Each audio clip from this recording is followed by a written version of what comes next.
Good morning mga sir. I-flex ko lang ang XRM FI natin 2020 model. Ang rim natin is 2.50. Ang tire natin is 90/80 by 17.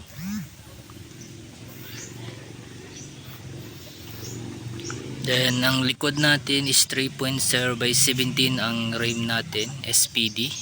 And 110 by 17. Yan.